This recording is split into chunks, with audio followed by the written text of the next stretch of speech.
Mi madre murió un martes, cáncer de mama. Luchó durante 2 años. Yo estuve con ella al final, sosteniendo su mano. Mi hermano Jason no. Estaba demasiado ocupado con el trabajo, demasiado ocupado con su vida, demasiado ocupado para despedirse. El funeral fue el viernes. Pequeño. Solo familia y algunos amigos. Mamá no quería nada grande, solo un servicio simple y cremación. Jason casi no me habló en ningún momento. Solo estuvo allí con su traje caro, revisando el teléfono entre los elogios. Antes de continuar, solo quiero darte las gracias por estar aquí. Si esta historia te está aportando valor, dale like y suscríbete para no perderte más historias como esta. Y deja un comentario diciéndome desde dónde nos ves. Ahora sí, sigamos. Después del funeral, volvimos a la casa de mamá, la casa donde crecimos, la casa en la que había vivido durante 40 años. Jason caminaba por ella como si estuviera tasándola, mirando los muebles, los cuadros, el estado de los pisos, calculando el valor en su cabeza. Dijo que necesitábamos hablar sobre la casa. Le pedí si podíamos esperar. Mamá había muerto hacía solo 3 días, pero Jason insistió en que no tenía sentido esperar. La hipoteca debía pagarse, las cuentas debían gestionarse, había que tomar decisiones. Su plan era simple: vender la casa, dividir las ganancias, seguir adelante.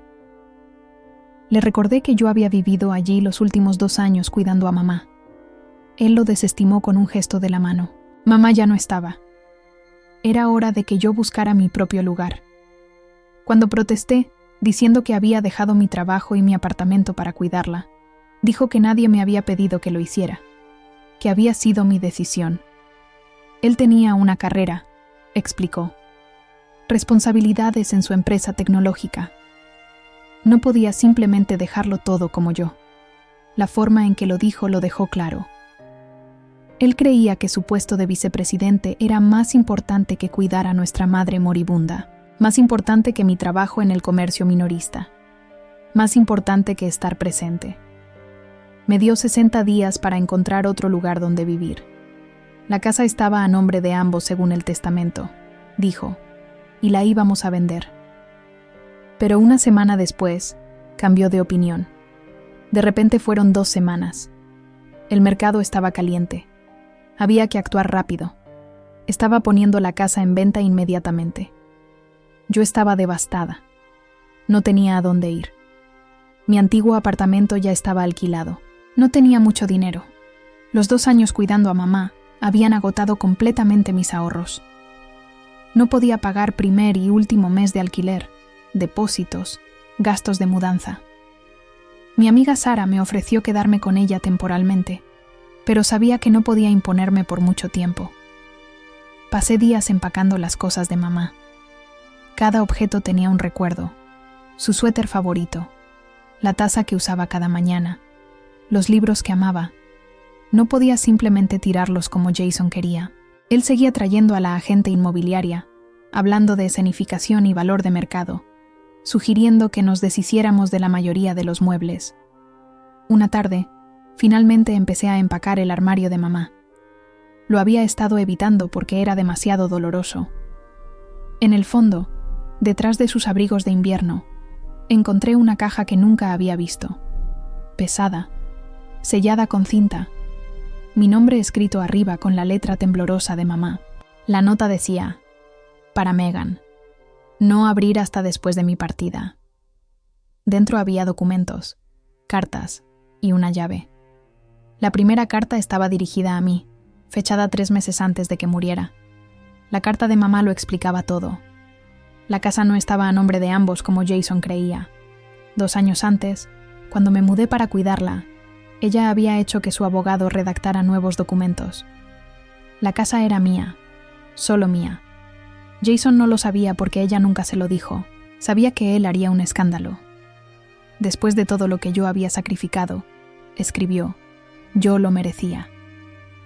La escritura estaba en la caja, firmada, notariada, legal. La casa era completamente mía. Jason no tenía ningún derecho sobre ella.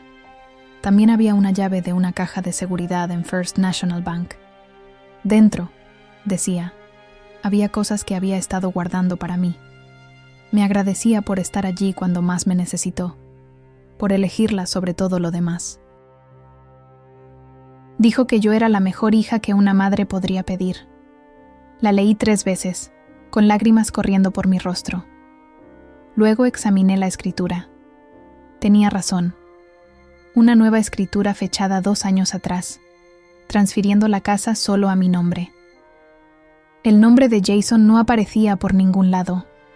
Había más cartas en la caja.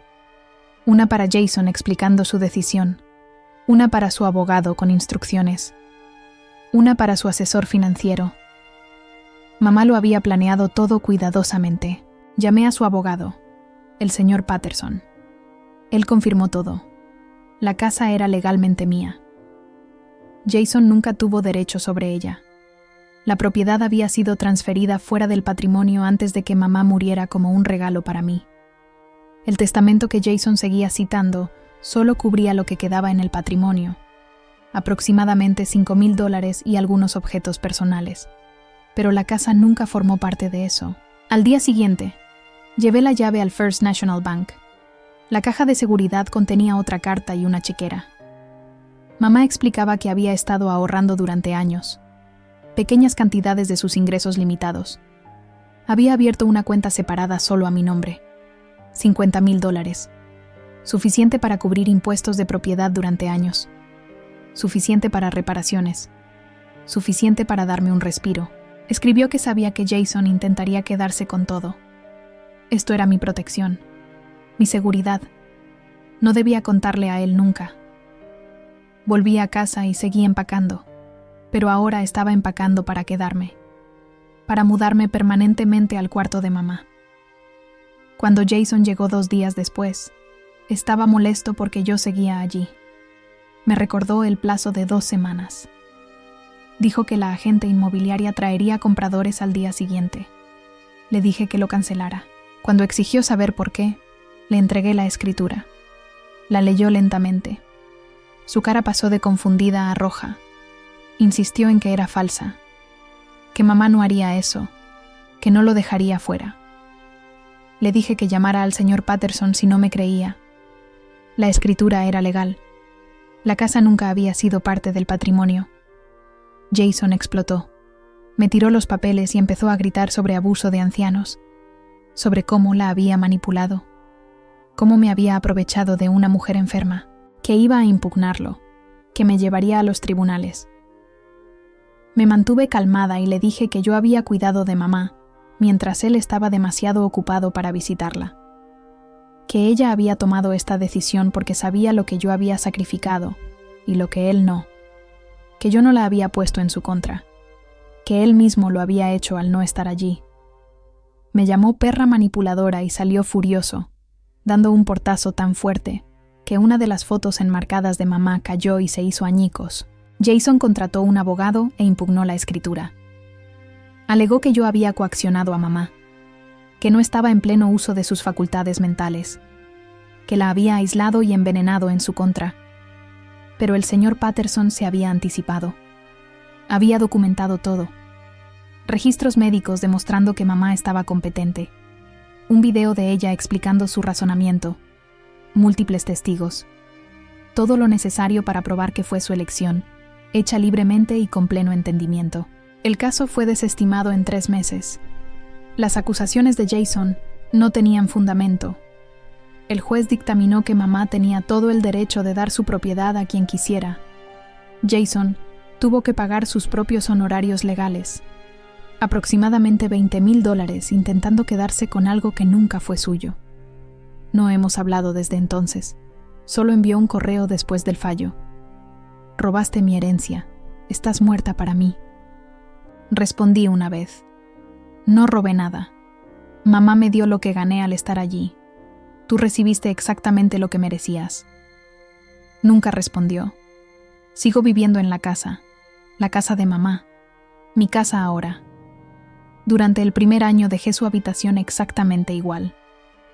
A veces me sentaba allí y le hablaba. Le contaba mi día. Le agradecía por protegerme. Con el tiempo la convertí en un cuarto de huéspedes, pero todavía se siente como suyo. Usé parte del dinero que mamá dejó para volver a estudiar. Obtuve mi título de enfermería, 2 años de clases nocturnas mientras trabajaba medio tiempo. Ahora trabajo en un centro de cuidados paliativos, ayudando a otras familias a pasar por lo que nosotros pasamos. Se siente correcto, como honrar la memoria de mamá. La casa está pagada. Tengo dinero en ahorros. Estoy estable de una manera que nunca pensé posible después de renunciar a todo para cuidar a mamá. Todo porque ella sabía. Sabía que Jason intentaría quedarse con todo. Sabía que yo necesitaría protección. Sabía que el amor no tiene que ver con genética o con el orden de nacimiento. Tiene que ver con quién está allí, quién sacrifica, quién se queda. Jason recibió $5,000 del patrimonio, exactamente lo que mamá consideró que valía su presencia durante su enfermedad. Un cálculo preciso basado en las pocas visitas obligatorias que hizo. Las llamadas telefónicas que estaba demasiado ocupado para devolver. Yo recibí la casa, los ahorros, la seguridad, porque mamá valoró lo que yo di, el tiempo, el cuidado, el amor. Los 2 años que pasé asegurándome de que no estuviera sola, de que estuviera cómoda, de que supiera que era amada hasta el final. La gente dice que debería acercarme a Jason, que la familia es la familia, que debería intentar arreglar las cosas. ¿Pero por qué? Él me mostró exactamente quién es. Alguien que ve a la familia como una transacción, que mide el amor en dólares, que no pudo despedirse de su madre moribunda, pero quiso beneficiarse inmediatamente de su muerte. Mamá también lo vio. Vio cómo trataba su enfermedad como una molestia, cómo siempre tenía excusas para no visitarla, cómo me hacía sentir culpable por pedirle ayuda. Ella vio todo y tomó su decisión en consecuencia. Me protegió una última vez, incluso desde más allá de la tumba. Eso es lo que es el verdadero amor. Mi hermano me echó 3 días después de que mamá murió. Me dio 2 semanas para empacar y desaparecer. Estaba listo para vender nuestra casa de la infancia y embolsarse la mitad del dinero sin pensar un segundo en lo que yo había sacrificado. Pero no sabía lo que mamá había dejado escondido para mí. No sabía acerca de la escritura que firmó 2 años antes. No sabía sobre la caja de seguridad ni el dinero que había estado ahorrando. No sabía que ella ya se había asegurado de que yo nunca tuviera que irme. Ella me protegió una última vez. Aseguró que sus deseos fueran claros y legalmente vinculantes. Aseguró que yo tuviera no solo una casa, sino un futuro. Seguridad. Una base sobre la cual reconstruir después de haber renunciado a tanto por ella. Esa es la diferencia entre Jason y yo. Él pensaba que la herencia se trataba de lo que te corresponde por nacimiento. Mamá me enseñó que se trata de lo que das, y al final se aseguró de que ambos recibiéramos exactamente lo que merecíamos.